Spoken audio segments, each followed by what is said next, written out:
Hello बच्चों, good morning. जैसा कि मैंने आपको पिछले क्लास में केमिस्ट्री के पिछले क्लास में एसिड एंड बेस पढ़ाया था और बताया था कि एसिड और बेस क्या होता है।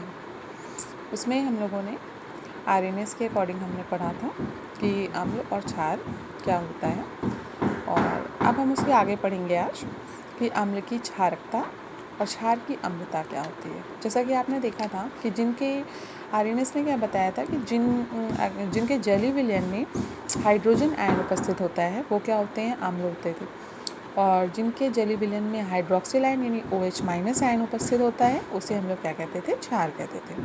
उदाहरण में हमने देखा था जितने भी अम्ल थे उन सभी में कोई ना कोई हाइड्रोजन आयन जरूर उपस्थित होता था। जैसे HCl था, HNO3 था। HCl क्या था, हाइड्रोक्लोरिक अम्ल। HNO3 क्या था, नाइट्रिक अम्ल। H2SO4 सल्फ्यूरिक अम्ल, और H3PO4 फॉस्फोरिक अम्ल, H2CO3 कार्बोनिक अम्ल। इस तरह से सभी जितने भी अम्ल होते हैं सभी में एक आपका हाइड्रोजन आयन उसके जलीय विलयन में ज़रूर उपस्थित होता है। इसी प्रकार से जो हम लोगों ने क्षार देखे थे, तो क्षार में जो होता है वो क्या होता है, उसमें कि आपके हाइड्रोक्सिल आयन यानी OH- आयन जो है वो ज़रूर उपस्थित होते हैं। जैसे NaOH सोडियम हाइड्रोक्साइड था, KOH पोटेशियम हाइड्रोक्साइड था, CaOH का होल ट्वाइस कैल्शियम हाइड्रोक्साइड था, AlOH का whole twice aluminium hydroxide etcetera. इस तरह के जो हमारे पदार्थ होते हैं वो आपके क्या थे कि सारे जो मिलते थे। अब हमारे पास आता है अम्ल की क्षारकता और क्षार की अम्लता। अब अम्ल की क्षारकता क्या होती है कि जैसे आपने देखा कि जो भी अम्ल होगा अगर उसके जलीय विलयन हम लेते हैं तो उसमें हाइड्रोजन आयन उपस्थित होता है, तो वही है अम्ल की क्षारकता। अम्ल का उल्टा अम्ल की क्षारकता, क्षार में क्या होता है, अम्लता होती है। कह रहे हैं कि किसी अम्ल के एक अणु में जितने भी विस्थापनीय हाइड्रोजन परमाणु होते हैं, यानी कह सकते हैं ये हाइड्रोजन आयन होते हैं, H+ आयन, ठीक है ना। हाइड्रोजन आयन होते हैं, उन्हें हम लोग क्या कहते हैं कि अम्ल की क्षारकता कहते हैं। फॉर एग्जाम्पल जैसे मान लीजिए आपका HCl है। HCl को अगर हम एक्वस सॉल्यूशन में लेते हैं तो H+ Cl- जलीय विलयन यानी एक्वस सॉल्यूशन हमने किया, तो यहाँ पे कितना हाइड्रोजन मिला, एक मिला। इसी तरह से H2SO4 अगर हम लेते हैं तो यहाँ पे देखिए क्या होगा, 2H+ SO4 डबल माइनस, ये भी एक्वस सॉल्यूशन होना चाहिए। एक्वस मतलब जलीय विलयन होना चाहिए।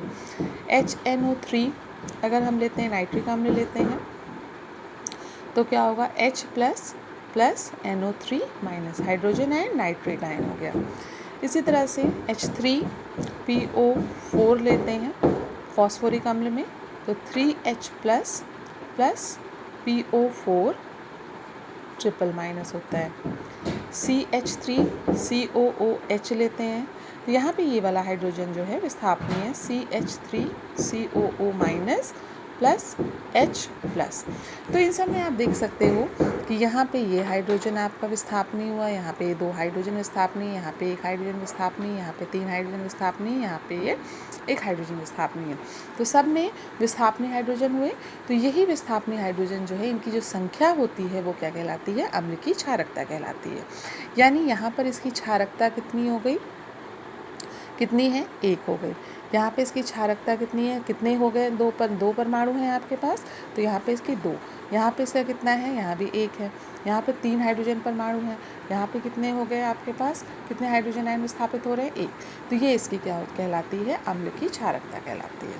इसी प्रकार से इनको हम जैसे जिसमें कि 1 हाइड्रोजन विस्थापनीय है तो इसको हम लोग एक क्षार की अम्ल भी कहते हैं, एक क्षार की अम्ल, यानी जिनमें केवल 1 हाइड्रोजन आयन जो है विस्थापनीय है तो वो क्या कहलाएगा, एक क्षार की अम्ल। जिसमें 2 हो रहे हैं वो द्विक्षार की कहलाएगा, क्षार की अम्ल कहलाएगा। जिसमें 3 हो रहा है वो त्रिक्षार की अम्ल कहलाएगा, त्रिक्षार की अम्ल। तो इस आधार पर हाइड्रोजन आयनों के आधार पर हम उसकी क्षारकता को निर्धारित कर सकते हैं। अब आता है क्षार की अम्लता। जैसे कि आपने देखा कि उसमें अम्ल की क्षारकता थी, वैसे क्षार की अम्लता है कि किसी क्षार के एक अणु में जितने विस्थापनीय हाइड्रोक्सिल आयन होते हैं उसे हम क्षार की अम्लता कहते हैं। विस्थापनी हाइड्रोक्सिल आयन का मतलब क्या हुआ कि जैसे आपके पास NaOH है, NaOH का जब हम एक्वस सॉल्यूशन लेते हैं तो Na प्लस OH माइनस मिलता है। तो ये जो है हमारा एक्वस सॉल्यूशन में आयन मिलेगा। तो यहाँ पे कितने हाइड्रोजन आयन हो गए? एक हाइड्रोक्सिल आयन हो गए। तो ये हाइड्रोक्सिल आयन प्रेजेंट है। तो एक अणु में जितने हाइड्रोक्सिल आयन उपस्थित होते हैं उसे हम क्या कहते हैं? उसकी क्षार की अम्लता कहते हैं। तो यहाँ पे इसकी अम्लता कितनी हो जाएगी? क्योंकि एक है तो एक हो गया। इसी तरह KOH है, तो पोटेशियम हाइड्रोक्साइड को अगर हम लेते हैं तो K प्लस OH माइनस, ये भी आपका एक्वस सॉल्यूशन में ही रहेगा। तो यहाँ पर भी इसकी अम्लता कितनी हो गई? एक, क्योंकि एक ही हाइड्रोक्सिल आयन है। CaOH का होल ट्वाइस अगर हम ले लें, कैल्शियम हाइड्रोक्साइड ले लें, तो कैल्शियम हाइड्रोक्साइड में Ca प्लस 2OH माइनस। अब आप यहाँ पे देखिए कितने हाइड्रोक्सिल परमाणु आयन हैं? 2 है। तो इसका मतलब इसकी अम्लता कितनी हो जाएगी? 2 हो जाएगी। इसी तरह से AlOH का होल थ्राइस अगर हम ले लें तो यहाँ पे कितना होगा? Al plus 3 plus OH minus 3OH minus. तो यहाँ पे इसकी अम्लता कितनी हो गई? 3 हो गई। तो ये जो हमारा जिसकी अम्लता 1 है तो ये कहलाएंगे एक अम्लीय क्षार कहलाते हैं, क्षारक कहलाएंगे। ये द्विअम्लीय हो जाएगा, द्विअम्लीय, और ये त्रिअम्लीय हो जाएगा। तो इस आधार पर हम लोग क्या कर सकते हैं? इसको अम्ल और क्षारकों को कैटेगराइज कर सकते हैं। अब आता है आर्हेनियस का सिद्धांत हर जगह लागू नहीं होता, तो उसकी कुछ सीमा होती है। आर्हेनियस के सिद्धांत की क्या सीमा है? तो ये सिद्धांत जो है सभी अम्लों और क्षारकों पर लागू नहीं होता, क्योंकि कुछ एसिड और बेस ऐसे होते हैं जिसमें हाइड्रोजन परमाणु की अनुपस्थिति होने पर भी अम्लीयता या क्षारकता प्रदर्शित करते हैं। मतलब कि जिसमें हाइड्रोजन परमाणु उपस्थित नहीं भी है उसमें भी वो अम्लता और क्षारकता को वो प्रदर्शित करते हैं, मतलब अम्लीय गुण और क्षारकीय गुण को प्रदर्शित करेंगे। फॉर एग्जाम्पल जैसे सल्फर डाइऑक्साइड है, SO2 है। ये जब हम इसके जली विलयन लेते हैं, जल में घोलते हैं, तो आप देखिए क्या होता है कि सल्फर डाइऑक्साइड में से हाइड्रोजन आयन आपका सेपरेट हो जाता है, 2H प्लस हो जाता है, और SO3 जो है आपका क्या हो जाता है? यहाँ से ऑक्सीजन इस पे आ जाता है तो SO3 सल्फाइड आयन बना लेता है। तो यहाँ पे ये कौन सा गुण आपका प्रदर्शित कर रहा है? अम्लीय गुण प्रदर्शित कर रहा है। ये भी जैसे कार्बन डाइऑक्साइड भी है, ये भी हाइड्रोजन आयन को यहाँ सेपरेट करके कार्बोनेट आयन बना लेता है, तो ये भी आपका कौन सा गुण प्रदर्शित करता है? अम्लीय गुण प्रदर्शित करता है। तो इस तरह से हम देखते हैं कि इसमें हाइड्रोजन आयन न होते हुए भी ये कौन से गुण प्रदर्शित करते हैं? अम्लीय प्रॉपर्टी को, अम्लीय गुणों को प्रदर्शित करते हैं। ठीक है। तो आर्हेनियस जो है वो हर जगह पे आर्हेनियस का सिद्धांत जो है वो लागू नहीं हो पाता। अब आता है, अभी तो आर्हेनियस के सिद्धांत के आधार पर हम लोग पढ़ रहे थे। अब है कि अम्लों और क्षारकों की ब्रॉन्स्टेड-लॉरी अवधारणा। एक होती है लुईस अवधारणा भी होती है। पहले हम लोग पढ़ेंगे ब्रॉन्स्टेड तथा लॉरी की अवधारणा। इस अवधारणा के अनुसार अम्ल वे पदार्थ होते हैं जो जलीय विलयन में प्रोटॉन प्रोटॉन क्या होता है बेटा? जैसे हमने बताया था कि हाइड्रोजन क्या है? हाइड्रोजन के पास जो है एक प्रोटॉन होता है, एक इलेक्ट्रॉन होता है, एक न्यूट्रॉन होता है। आपको पता, सॉरी, 0 न्यूट्रॉन होता है। तो अब आपको पता है कि अगर एक इलेक्ट्रॉन निकल जाए, तो एक इलेक्ट्रॉन निकल गया तो H प्लस बना लिया, तो बचा क्या आपका? हाइड्रोजन आयन जो हुआ वो क्या हुआ? प्रोटॉन हुआ। तो प्रोटॉन को हम लोग H प्लस से लिख सकते हैं। तो कह रहे हैं कि अम्ल वे पदार्थ होते हैं जो जलीय विलयन में प्रोटॉन या हाइड्रोनियम आयन देते हैं। बात वही है, H3O प्लस को भी हम प्रोटॉन, पहले हम लोग प्रोटॉन H प्लस लिखते थे, अभी आजकल अब हम लोग H3O प्लस हाइड्रोनियम आयन लिखते हैं। तो यहाँ पे आप देख सकते हो HCl है प्लस H2O। ये जो ब्रेक होता है तो इसका जो हाइड्रोजन आयन है, प्रोटॉन जो है निकल करके इस पे आ जाता है, तो ये क्या बना लेता है? Cl minus plus H3O plus. तो इसका मतलब क्या हुआ? ये HCl क्या कर रहा है? हाइड्रोजन आयन को या प्रोटॉन को दे रहा है, यहाँ पे हाइड्रोनियम आयन हमारा मिल रहा है, तो ये क्या हो गया? अम्ल हो गया। इसी आधार पर यहाँ पे नाइट्रिक अम्ल में भी देखिए ये इधर आएगा, तो क्या बनाएगा? NO3 minus plus H3O plus, hydronium ion दे दिया। सल्फेट में भी यही काम आएगा, सल्फेट आयन आपका अलग हो जाएगा, सल्फेट आयन आपका अलग हुआ प्लस H3O प्लस। इसको हम बैलेंस करने के लिए यहाँ पे, क्योंकि 2 हाइड्रोजन निकल रहे थे इसलिए 2 वाटर में आपका जुड़ करके 2 हाइड्रोनियम आयन वो देगा। तो हम इस ब्रॉन्स्टेड-लॉरी के अनुसार अम्ल कौन से पदार्थ होंगे जो अपने जलीय विलयन में क्या देते हैं, हाइड्रोनियम आयन या हाइड्रोजन आयन देते हैं, जिसे हम लोग प्रोटॉन कहते हैं। अब क्षार क्या होते हैं, क्षार वे पदार्थ होते हैं, उसी का उल्टा, जो जलीय विलयन में प्रोटॉन को ग्रहण करते हैं। यानी अब यहाँ पे प्रोटॉन ये इधर से लेंगे, तो जब ये प्रोटॉन इसमें से लेगा तो NH4 हो जाएगा, या प्रोटॉन पे एक धन आवेश होता है, प्लस यहाँ से एक H निकल गया तो ये OH माइनस बचा। तो ये क्या बना लिया आपका कि क्षार वो पदार्थ हुए जो कि एक हाइड्रोनियम आयन या प्रोटॉन को वो ले रहे हैं। इसी तरह से पिरिडीन है तो C6H5NH प्लस बना लेगा। तो ये आपके क्या हो गए, क्षार कहलाएंगे। ये क्या हो गए आपके क्षार जो कि प्रोटॉन को ले रहे हैं।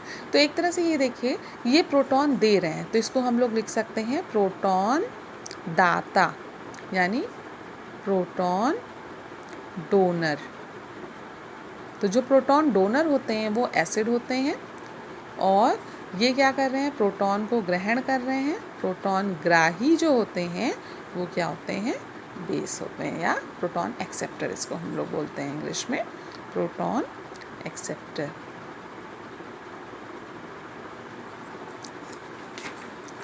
अब हम लोग आगे चलते हैं कि संयुग्मी अम्ल। अब आप देख रहे हो कि उसी में एक अम्ल और एक क्षार, तो कह रहे हैं संयुग्मी अम्ल यानी जोड़े में अम्ल क्षारक युग्म क्या होते हैं कि किसी अम्ल में से एक प्रोटॉन जब निष्कासित हो जाता है, निकल जाता है, तो जो भाग बचता है उसे हम लोग क्या कहते हैं, संयुग्मी क्षार। अम्ल से जो बचा वो क्षार हो गया, या क्षार में एक प्रोटॉन जुड़ने के बाद जो भाग बचा बनता है उसे हम लोग क्या कहेंगे, संयुग्मी अम्ल। किसी अम्ल में से एक प्रोटॉन निकला तो जो हिस्सा बचा उसे हम लोग क्या कहा, संयुग्मी क्षार कहा। और किसी क्षार में एक हाइड्रोजन या प्रोटॉन आपका जुड़ा तो हम उसको क्या कहेंगे, संयुग्मी अम्ल कहेंगे। और वे अम्ल तथा क्षारक जिनमें केवल एक प्रोटॉन का अंतर होता है उसे हम लोग संयुग्मी युग्म भी कहते हैं। तो इसका मतलब अम्ल में से एक प्रोटॉन निकल रहा है तो बना क्षार, या अम्ल 1 क्षार 2 अम्ल 2 क्षार 1। अब जैसे देखिए अमोनियम आयन है, NH4 प्लस है, वाटर के साथ इसने रिएक्ट किया। अब इसने क्या बनाया, यहाँ से एक प्रोटॉन जो है वो निकल करके इसमें जा रहा है, H प्लस इसमें चला गया, तो यहाँ पे क्या बचा, NH3 बचा। और इसने क्या किया, एक प्रोटॉन को ले लिया तो H3O प्लस बना लिया। अब आप ये देखिए, ये जो है प्रोटॉन दाता है, प्रोटॉन दाता का मतलब एसिड हो गया, ठीक है ना। अब जब इसने प्रोटॉन दे दिया तो क्या बचा, बना है NH3 बना। तो इसका मतलब जब प्रोटॉन देने के बाद जो भाग शेष बचा वो क्या कहलाएगा, संयुग्मी क्षार कहलाएगा, यानी बेस 1 हो गया। अब इसने क्या किया है, प्रोटॉन को वो ले रहा है, यानी ये क्षारक हो गया, और लेने के बाद क्या बनाया है इसने ये, तो ये एसिड 2 हो गया। तो इसका मतलब एक तरफ एसिड 1 तो बेस 1, दूसरी तरफ एसिड 2 तो बेस 2, ये एक दूसरे के संयुग्मी युग्म कहलाते हैं। अब एक पॉइंट आता है उभयधर्मी। उभयधर्मी यानी दोनों तरह के गुण प्रदर्शित करना। उभयधर्मी पदार्थ क्या होते हैं कि वो पदार्थ जो अम्ल और क्षार दोनों की तरह से लक्षण प्रदर्शित करते हैं उन्हें हम लोग क्या कहेंगे, उभयधर्मी पदार्थ कहते हैं। जैसे आप यहाँ एग्जाम्पल के तौर पे देख सकते हो, HCl हाइड्रोक्लोरिक अम्ल होता है प्लस H2O के साथ। जब ये इससे रिएक्ट कर रहा है तो ये H2O HCl जो है अपना हाइड्रोजन आयन इसको दे रहा है, तो हाइड्रोजन आयन इसको दे करके क्या बना लेता है, Cl माइनस बना लिया और H3O प्लस बना लिया। अब यहाँ पे आप देखिए इस वाटर ने क्या किया है, हाइड्रोजन आयन को एक्सेप्ट किया है। एक्सेप्ट करने का मतलब हुआ ग्राही हो गया, तो यानी बेस बना लिया। अभी ये जल किसकी तरह से काम कर रहा है, बेस की तरह से। अब नेक्स्ट एग्जाम्पल में NH3 प्लस H2O। अब यहाँ पे ये हाइड्रोजन आयन इसको देगा, जल जो है हाइड्रोजन आयन दे करके NH4 प्लस और OH माइनस, तो यहाँ पे इसने क्या बनाया, ये प्रोटॉन दाता हो गया। प्रोटॉन दाता क्या होते हैं, एसिड होते हैं। तो अभी देखिए जल जो है वो बेस की तरह से भी एक्ट कर रहा है, जल जो है वो एसिड की तरह से भी एक्ट कर रहा है। तो इस तरह से हम कह सकते हैं कि जल जो है वो उभयधर्मी गुण को प्रदर्शित करता है। तो जल क्या हुआ, एक तरह से उभयधर्मी पदार्थ हुआ। बच्चों आज आप लोग इतना नोट करिएगा, इतना पढ़िएगा। इसके बाद हम लोग अब लुईस अवधारणा पढ़ेंगे। थैंक यू बच्चों, हैव अ नाइस डे।